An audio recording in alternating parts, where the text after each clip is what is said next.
Ang pinakamataas na pagpuri, pagluwalhati, pagdarakila, pagpaparangal at pagsambay tayo sa ating pinakamamahal na Panginoong Sus po lamang. Double honor, respect to our dearly beloved parents in the Lord sa patuloy na pag-alala sa mga gintuang turo't aral na ating beloved Honorable Pastor Will Estrada Almeida and Honorable Assistant Pastor Lina C. Almeida. To all the beloved Almeida family, lahat po ng ating mga beloved preachers, manugtog, mga awit, at sa inyo po lahat, mga minamahal sa magpalang gabi po sa bawat isa sa atin. Amen. Praise the Lord. Hallelujah. At nais ko pong pasalamatan ng ating pinakamamahal na Panginoong Sus sa pagkakataong ito. Hallelujah, na naandyan ang tunay na laging pagkilos ng ating pinakamamahal na Panginoong Sus at talagang naandyan yung gabay patnubay na ating pinakamamahal na Panginoon sa ating buhay sa araw-araw. Kaya lubos ko pong pinapasalamatan sa pagkakataong ito, mga minamahal, na nais ko lang i-share yung pagpapala ng ating pinakamamahal na Panginoon sapagkat sa dako po ng Iriga nung nagkaroon po ng meeting doon nung last Saturday at naandyan mga minamahal na talagang nakita ko yung kumbaga na nakadaupang palad ko muli yung aking mga beloved kapatid, ating beloved kapatiran sa dako po ng Sorsogon, mga minamahal, at talagang naandyan mga minamahal yung kumustahan, mga minamahal. Hallelujah. At talagang parang walang katapusang kumustahan, mga minamahal, sapagkat naandyan mga minamahal, napakaraming flashback or yung pagbabalik tanaw, mga minamahal, sa mga pinagdaanan bilang Kristiyano, mga minamahal. Talagang di maubos-ubos yung kwentuhan, mga minamahal, na punong-puno ng pagpapala nagmumula sa ating pinakamamahal na Panginoong Hesus. At talagang grabe yung aming kwentuhan, mga minamahal, na sa paglipas pala ng panahon, mga minamahal, yung ating mga karanasan sa ating paglilingkod, mga minamahal, kapag ating balikan, na andyan, mga minamahal, punong-puno ng pagpapala ng ating pinakamamahal na Panginoong Hesus. Hallelujah. Sapagkat, mga minamahal, kumbaga puro spiritual, mga minamahal, na pagpapala yung laman ng kwento, mga minamahal. At talagang inaalala namin, mga minamahal, yung mga panahon na dumaraan ka sa mga pagsubok, hirap, mga minamahal, sa paglilingkod, sa mga panahon, mga minamahal, na tayo po ay nililinis ng ating pinakamamahal na Panginoong Hesus. Grabe yung doon ko po naalala, mga minamahal, na talagang kahit nasa kahirapan tayo, mga minamahal, kumbaga nasa proseso tayo ng paglilinis ng ating pinakamamahal na Panginoong Hesus, kailanman ay hindi po umaalis ang ating pinakamamahal na Panginoong sa ating tabi. Talagang naandyan lamang siya, umaalalay, mga minamahal. Kahit na bigat tayo sa ating mga pinagdaraanan, kahit na kala natin di na natin kaya, yung pala ang ating mahal na Panginoon ay nasa tabi lang, mga minamahal, nagmamasid. Kapag di natin kaya, mga minamahal, nagbibigay siya ng lakas, nagbibigay ng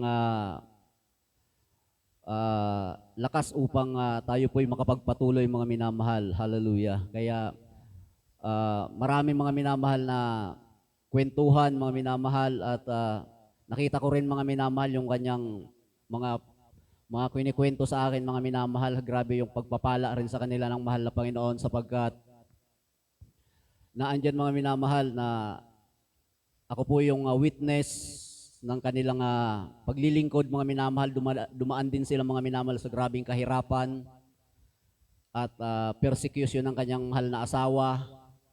Dahil, mga minamahal, yung kanyang asawa noon, mga minamahal, ay talagang hindi pa lubos na nauunawaan ng paglilingkod sa ating pinakamamahal na Panginoong Sus. Siya pa lamang yung mainit na naglilingkod sa ating pinakamamahal na Panginoong Sus. At grabe yung kanyang pag-iyak noon. Every time na magpapatotoo siya, mga minamahal, grabe yung kanyang iyak. Sapagkat talagang hindi niya alam kung anong gagawin, mga minamahal. Ngunit ngayon, pinagpala silang lubos, mga minamahal, dahil yung kanyang mahal na asawa ay ginagamit na rin sa banal na ubasan ng ating pinakamamahal na Panginoong Hesus, at talagang nagagamit na rin sa pulpito, mga minamahal. At grabe yung kanyang kagalakan. At hindi lang yan, mga minamahal, financially ay pinagpala silang lubos, mga minamahal. sa kanilang pamilya. Kaya't grabe yung kagalakan kong mga minamahal sapagkat talagang sa ating pagtitiis, behind the thirst, there is always a blessing mga minamahal. Hallelujah.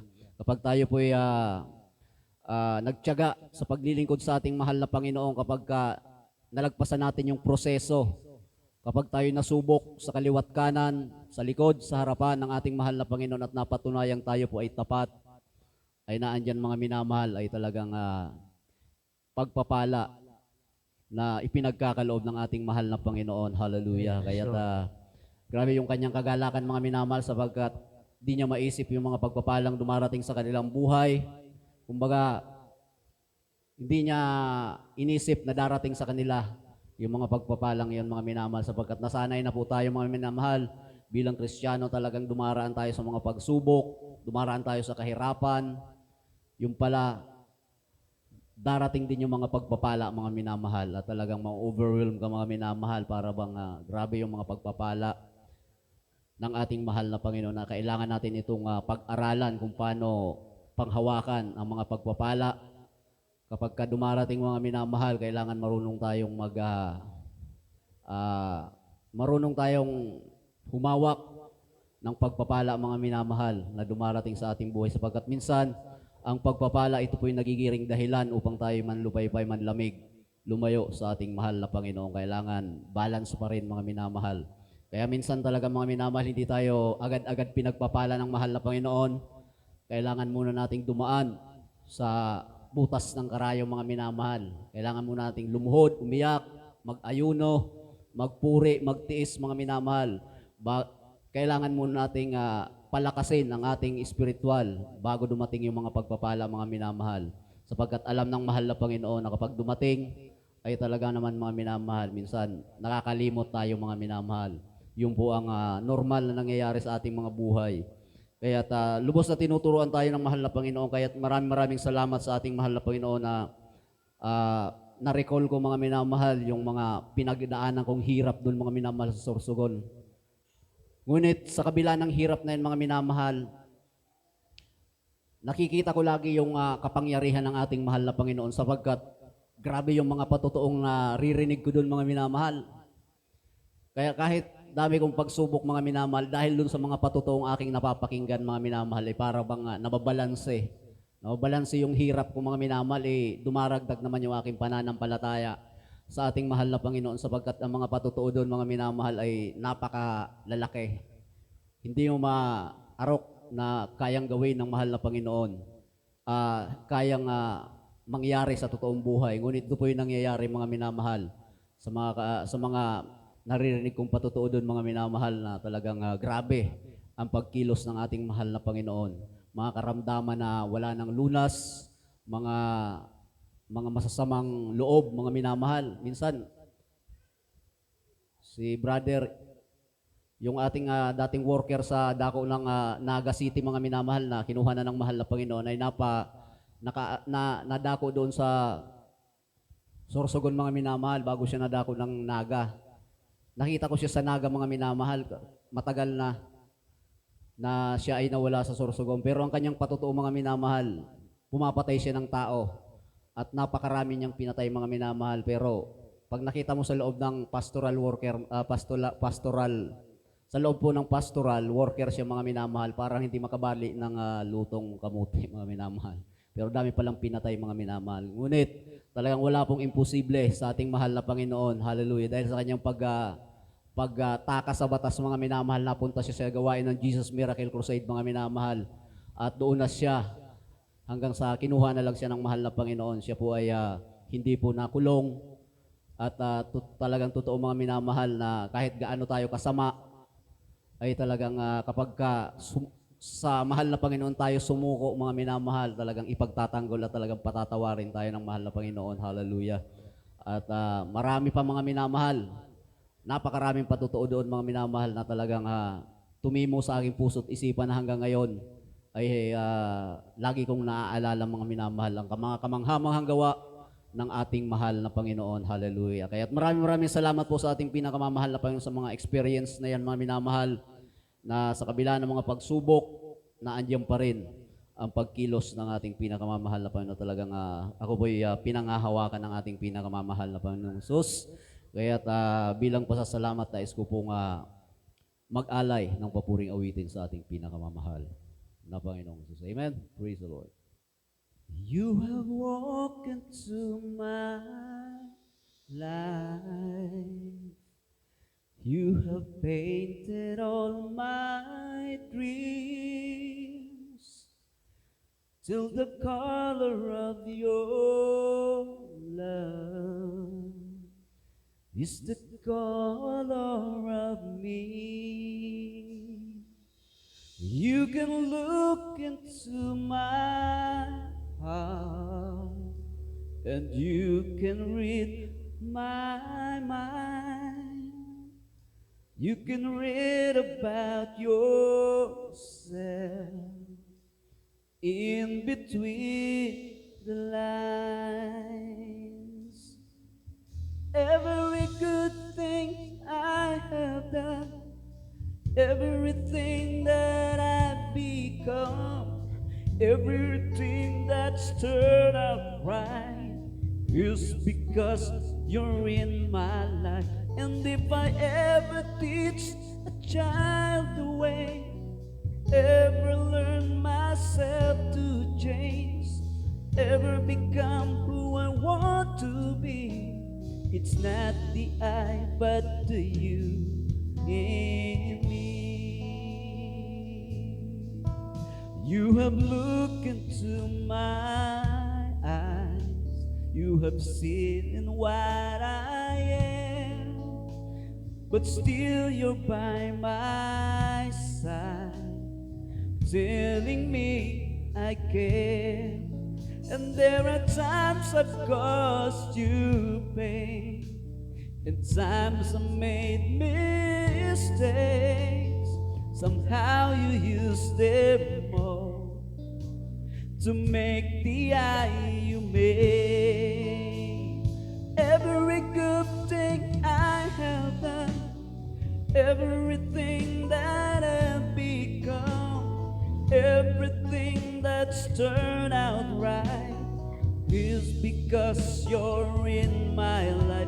And if I ever teach a child the way, ever learn myself to change, ever become who I want to be, it's not the I but the you in me.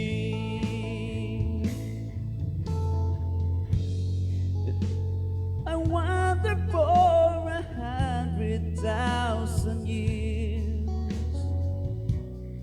I would ever understand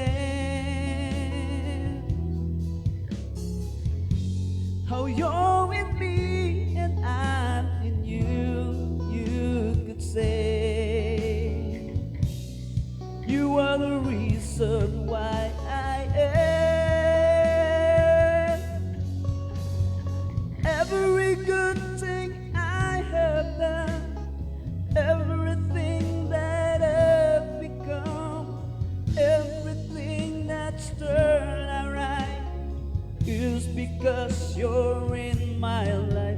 And if I ever teach a child the way, ever learn myself to change, ever become who I want to be, it's not the I but the you in me. Everything that I become, everything that's turned out right is because you're in my life. And if I ever teach a child the way, ever learn myself to change, ever become who I want to be, it's not the I but the you in me. Everything that I've become, everything that's turned out right is because you're in my life. And if I ever teach a child the way, ever learn myself to become who I want to be. It's not the I, but the you in me. Ang lahat po ng kapurihan, kapasalamatan ay tayong sa ating pinakamamahal na Panginoong Pulang mga